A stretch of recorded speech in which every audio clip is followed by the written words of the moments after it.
हमारे चैनल सौर career point में बच्चों आप लोगों को बहुत बहुत स्वागत है। बच्चों आज हम लोग अब जितना हमने आप लोगों को पिछले लेक्चर में अपने से प्रश्न जो सुनने को मैं बना रहा था, जो भी प्रश्न पूछे गए थे सभी को हम लोग खत्म करके हम लोग मॉडल पेपर स्टार्ट कर रहे हैं। और इस मॉडल पेपर के अंतर्गत हम लोगों के प्रीवियस ईयर क्वेश्चन दिए गए हैं जो कि बोर्ड एग्जाम के ही पेपर हैं, वही हैं, लेकिन ये पिछले साल के हैं। ठीक है, तो चलिए इन सारे प्रश्नों को हम लोग देखते हैं। और एक इन्फॉर्मेशन इसमें ये है कि ये हम लोगों को जो मॉडल पेपर है, ये मॉडल पेपर बच्चों हम लोग 2020 से लेकर के 2025 वाले जो भी मॉडल पेपर अपडेट हुआ है उसके बीच के प्रश्न को हम लोग हल करेंगे। तो हो सकता है कि इसमें कुछ प्रश्न ऐसे मिलेंगे जो सिलेबस में कट गया था, लेकिन वो अभी मॉडल पेपर में तो था उस टाइम पर, लेकिन वो हटाया नहीं गया है। तो उन प्रश्नों को हम लोग स्किप करके नेक्स्ट वाले प्रश्न को देख लिया करेंगे। ठीक है, जैसे जो सिलेबस में नहीं है उसको नहीं देखना है, जो है उसी को केवल पढ़ना है बस। तो चलिए आज हम लोग मज़ेदार चीज़ें से देख करके चलते हैं। जो मेहनत एकदम करते रहो, क्योंकि आपकी मेहनत ही आपके सामने रंग लाने वाली है और कुछ आपके सामने नहीं आएगा। कोई नहीं काम देने वाला। केवल बोर्ड एग्जाम के टाइम पर जितनी आपकी मेहनत होगी, आप जो अपने इस खोपड़ी में भर करके जाओगे ना, वही आपको काम देगा। क्योंकि याद रखना, लोग हमेशा गिराने के लिए धक्का ही नहीं देते हैं, बल्कि कभी कभी लोग सहारा भी दे देते हैं। ठीक है ना, तो हमेशा कभी ऐसे लोगों पर यकीन ना करें कि जो आपको सहारा दे करके आपके लिए धक्का देने का काम करते हैं। दोस्त दोस्त ना रहा। ठीक है, चलिए। अच्छा, दोस्त के ऊपर एक एक ऐसी लाइन भी होती है ना कि मैं गिरा दूंगा वो हर दीवारें जो मेरे और तेरे बीच में आएंगी, क्योंकि मेरा एक दोस्त जेसीबी भी चलाता है। ठीक है, चलिए। अब ये क्या होगा, तो इसका मतलब पहली बात हम लोग देख करके चलते हैं। भाई साहब कहाँ खसक रहे हो भाई साहब, देख करके थोड़ा चलें। तो अगर हम लोगों के सामने आएगा बच्चों, तो इसे हम लोग कैसे देखेंगे। तो पहला प्रश्न कह रहा है कि 15 मिनट आप लोगों को पढ़ने के लिए दे दिया जाता है बच्चों, और यहीं से आप लोगों को आगे की कहानियाँ दी जाएंगी। तो 15 मिनट जो आपको यहाँ से पढ़ने के लिए हमको दे रहा है, इसमें देखो आपको समय 3 घंटे 15 मिनट का मिलेगा, और 70 का आप लोगों का क्या रहेगा बच्चों क्वेश्चन पेपर रहेगा। यहाँ से कह रहा है कि निम्न में से किस अणु के केंद्रक परमाणु पर एकांकी इलेक्ट्रॉन युग्म होता है। ये आप लोगों के कोऑर्डिनेशन कंपाउंड का क्वेश्चन है, उपसह संयोजी का चैप्टर का क्वेश्चन है। कह रहा है कि किसके ऊपर बताओ एकांकी इलेक्ट्रॉन युग्म होता है। जल्दी से कक्षा 12 वाले सब लोग बताओ कि किसके ऊपर एकांकी इलेक्ट्रॉन युग्म होगा। जल्दी से आप लोग प्यारे बच्चों ये बता करके चलो। तो चलिए हम पहला क्वेश्चन आज सॉल्व करते हैं। बच्चों एकांकी इलेक्ट्रॉन युग्म का मतलब क्या होगा। जैसे कोई कण है, हमने कहा कि ए नाम का एक हमारे पास में क्या है, कण है। तो प्यारे बच्चों जो ए नाम का एक हमारे पास में ये कण है, इस कण के ऊपर एक युग्म अगर इलेक्ट्रॉन बच जाएगा, तो एक युग्म इलेक्ट्रॉन को यहां से कहा जाता है एकांकी इलेक्ट्रॉन युग्म। ध्यान से देखो, एकांकी इलेक्ट्रॉन युग्म कहा जाएगा। एकांकी यहाँ से बच्चों होगा इलेक्ट्रॉन, यहाँ से इसे हम लोग बोल करके चलेंगे कि युग्म कहलाएगा। तो एकांकी इलेक्ट्रॉन युग्म, एक जोड़ा इलेक्ट्रॉन होगा तो उसे एकांकी इलेक्ट्रॉन युग्म कहा जाएगा। यही चीज़ों को हम लोग देख करके इतना सा अच्छा खासा समझ के चलेंगे कि किसके ऊपर एकांकी इलेक्ट्रॉन युग्म होता है। अब ध्यान से देख के चलो, किसके ऊपर एकांकी इलेक्ट्रॉन युग्म है। पहला वाला को अगर हम लोग सॉल्व करके चलेंगे, तो बच्चों पहला वाला हमको क्या मिलेगा, Cl2 दे रहा है। इसको देखेंगे, यहाँ से बच्चों क्लोरीन होगा, यहाँ से देखो होता है क्लोरीन।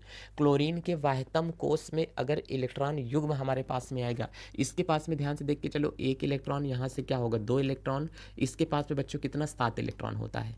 इसके पास में यहाँ से देख के चलो तो कितने इलेक्ट्रॉन हमारे पास में जाएंगे, ये। अब ये दोनों अपने इलेक्ट्रॉनों को क्या करेंगे, साझा करेंगे, तो इनके बीच में एक बन जाएगी बॉन्डिंग। इसके पास में एकांकी इलेक्ट्रॉन युग्म नहीं दर्शा रहा है, चूंकि ये हमारे पास में आधात्म के काम कर रहे हैं। ठीक है, अब यहीं से दूसरा वाला अगर बच्चों हम लोग लेकर के चलेंगे कि दूसरा हमारे पास में क्या होकर के जाएगा, इसमें तो संभव ही नहीं है। दूसरा वाला हम लोग देख के चलेंगे मेथेन। बच्चों दूसरा वाला जो मेथेन दिया है, वो मेथेन हमारे पास में इधर भी क्या दिया है बच्चों, हाइड्रोजन, ऊपर भी दिया है हाइड्रोजन, इधर भी दिया है हाइड्रोजन, इधर भी दिया है हाइड्रोजन। यहीं से देखो कार्बन के पास में एक एक इलेक्ट्रॉन जो होते हैं, वो हाइड्रोजन के पास में भी तो एक इलेक्ट्रॉन होता है। तो हाइड्रोजन के पास में प्यारे बच्चों जो इलेक्ट्रॉन दिया था, वो आपस में सब क्या बना लिए हैं, बॉन्डिंग कर लिए हैं। तो इसके पास में भी एकांकी इलेक्ट्रॉन युग्म नहीं बचा। तीसरा वाला अगर हम लोग देख करके चलते हैं, CH बच्चों Cl3 दिया है।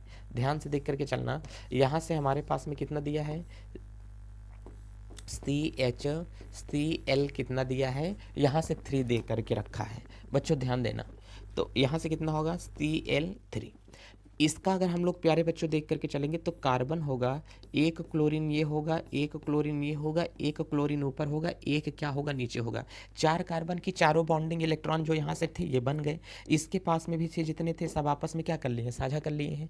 लेकिन अगर हम लोग ध्यान से देखें तो जो अमोनिया हम लोगों को दिया है, नाइट्रोजन के ऊपर आप लोग देखते हो 5 इलेक्ट्रॉन होता है, एक हाइड्रोजन ये हो गया, एक हाइड्रोजन ये हो गया, एक हाइड्रोजन ये हो गया। इस नाइट्रोजन के पास में एक युग्म इलेक्ट्रॉन हमको यहाँ से दिखाई दे रहा है। तो जब इसके ऊपर एक युग्म इलेक्ट्रॉन दिखाई दे दिया तो इसे हम लोग बोल के चलेंगे बच्चों क्या होगा, एकांकी इलेक्ट्रॉन युग्म होता है। इसे क्या बोलेंगे, एकांकी इलेक्ट्रॉन युग्म कहा जाएगा। तो किसके ऊपर होगा, अमोनिया के ऊपर एकांकी इलेक्ट्रॉन युग्म होता है। एक तो ऐसे कर लेंगे, वैसे अगर ना आता ना तब कैसे करते। अच्छा, उपसह संयोजी यौगिक में कहीं क्लोरोफॉर्म का जिक्र किया गया है, नहीं। कहीं मेथेन का जिक्र किया गया है, नहीं। कार्बनिक रसायन है और ये क्लोरीन है, अकेला है तो एकांकी इलेक्ट्रॉन युग्म देखने को ही नहीं मिलेगा, तो इसमें भी नहीं है। तो ऑप्शन कौन सा होगा, ये है। ऐसे उड़ा दिया करो, कभी कभी ना आया करे तो। करे कि स्तूल निकोट की अभिक्रिया के वेग स्थिरांक का मात्रक क्या होता है। तो स्तूल निकोट की अभिक्रिया के वेग स्थिरांक का मात्रक क्या हो जाएगा बच्चों, तो देखो ध्यान से, स्तूल निकोट की अभिक्रिया के वेग स्थिरांक का मात्रक क्या होगा, आप लोगों को याद है इसलिए मैं बता दे रहा हूँ। सबसे बड़ा मात्रक जो है लंबा चौड़ा वो यही वाला है, स्तूल निकोट की अभिक्रिया का, ठीक है। बाकी द्वितीय का तो पूछेगा ही नहीं आप लोगों से, ठीक है। चलो, कौन सा डाइसैकराइड है, मतलब किसको तोड़ने पर 2 अणु निकलते हैं। ध्यान से देख के चलना, ग्लूकोज को तोड़ूंगा तो ग्लूकोज नहीं टूट सकता है, एक ही अणु है। फ्रक्टोज को तोड़ेंगे तो नहीं टूट सकता है। जाइलोज को तोड़ेंगे तो एक ही अणु निकलेगा। जो सुक्रोज होता है इसके पास में 2 अणु होता है, इसलिए ये एक हमारे पास में क्या है, डाइसैकराइड होता है। तो सुक्रोज बच्चों जो हमारे पास में होगा वो क्या होगा, डाइसैकराइड होगा। कह रहा है कि 180 ग्राम जल में जल के कितने मोल हैं। मोल का मतलब मोलों की संख्या पूछ रहा है। ध्यान से देख करके चलो, मोल का मतलब मोलों की संख्या बच्चों आपसे पूछ रहा है, और ये मोलों की संख्या ही आपसे जिक्र करेगा कि बताइए मोलों की संख्या क्या है। तो हम लोग चलिए इसको पहले देख करके यहाँ से चलेंगे कि कौन सा मोलों की संख्या की बात करेगा। तो 180 ग्राम जल में 180 ग्राम जल हमको देख के चलना है। तो यहाँ से जल की मात्रा ध्यान से देख करके चलो। तो बच्चों कौन सा क्वेश्चन है, ये घा वाला है। तो हम लोग पहली बात बच्चों यहाँ से घा को देख के चलेंगे। तो यहाँ से क्या होगा, H2O की मात्रा। अब देखो H2O की मात्रा कितना है, 180 ग्राम है। अगर कभी आप लोगों को मोलों की संख्या निकालना है तो बच्चों ध्यान देना, मोलों की संख्या, तो मोलों की संख्या बराबर आप लोगों ने हमेशा पढ़ा है, क्या है, पदार्थ का भार। बच्चों ध्यान देना, पदार्थ का भार बटे पदार्थ का क्या होगा, अणु भार होता है। तो अब बताओ, पदार्थ का भार मोलों की संख्या का संकेत n होता है, स्मॉल n। पदार्थ का भार, कौन सा पदार्थ दिया है, जल दिया है, तो इसका भार कितना दिया है, 180 ग्राम दिया है। तो 180 ऊपर लिख लो। जल का अणुभार कितना होता है, H2O, इसका हो गया 2, ऑक्सीजन का होता है 16, 16 2 कितना हो गया 18। तो नीचे कितना रख दो, 18 से 18 कैंसिल, आंसर कितना बचा, 110 मोल यहाँ से आप लोगों को देखने को मिलेगा। तो n बराबर मोलों की संख्या 10 मोल हम लोगों के सामने निकल करके चली आ रही है। तो आंसर कौन सा हो जाएगा, 10 मोल इसका आंसर निकल के सामने आ रहा है प्यारे बच्चों। अंगा वाला देखो, तनुता बढ़ाने पर विशिष्ट चालकता क्या होती है। तनुता बढ़ाने पर विशिष्ट चालकता, विशिष्ट चालकता का मतलब क्या होगा, जैसे कोई एक विलयन मैं आपके सामने दे देता हूं, ध्यान से देख करके चला, इसको बच्चों समझ ले पहले।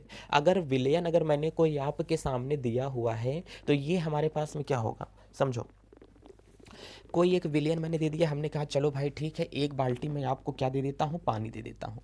अब ध्यान से आप लोग समझ करके रखना कि जब एक बाल्टी मैंने आपको वहीं से पानी दे दिया है डियर, तो यहाँ से हमने कहा चलो भाई साहब हमने एक बाल्टी आपको पानी दे दिया, हमने कहा हाँ सरकार एक बाल्टी आप हमको पानी दे दो, हमने कहा ठीक।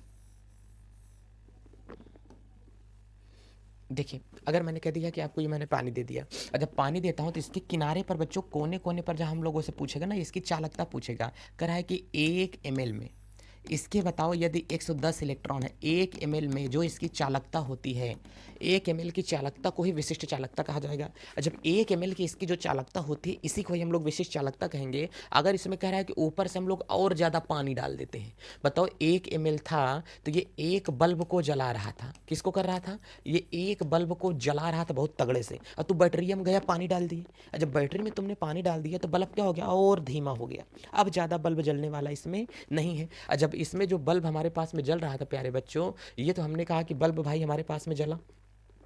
अब यहाँ से जो हमारे पास में बल्ब जल रहा है, इसमें बताओ ये बल्ब जला। अब ये बल्ब आपस में क्या फेंक रहा है बच्चों? यहाँ से प्रकाश फेंक रहा है।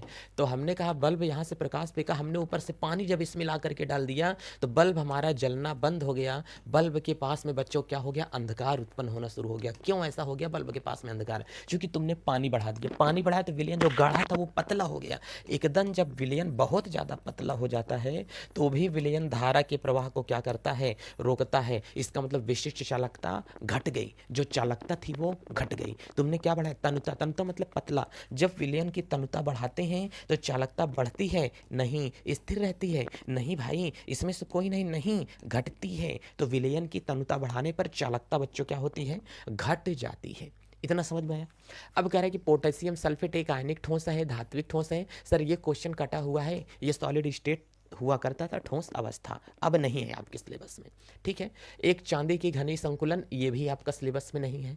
0 ये वाला कह रहा है कि ग्राम ग्लूकोज में घोलकर इसका बनाया जाता है तो क्या होगा? बहुविकल्पी क्वेश्चन आपके खत्म हो गए हैं। और ये हमारे पास में ऑब्जेक्ट लिखित क्वेश्चन जितने बचा हुआ है, ये नेक्स्ट वीडियो लेक्चर में हम लोग इन सारे प्रश्नों को देख करके चलेंगे। क्योंकि ये जितने हमारे पास में प्रश्न बहुविकल्पी के वीडियो में अलग बना रहा हूँ और लिखित प्रश्नों के वीडियो बच्चों क्या बन रहे हैं?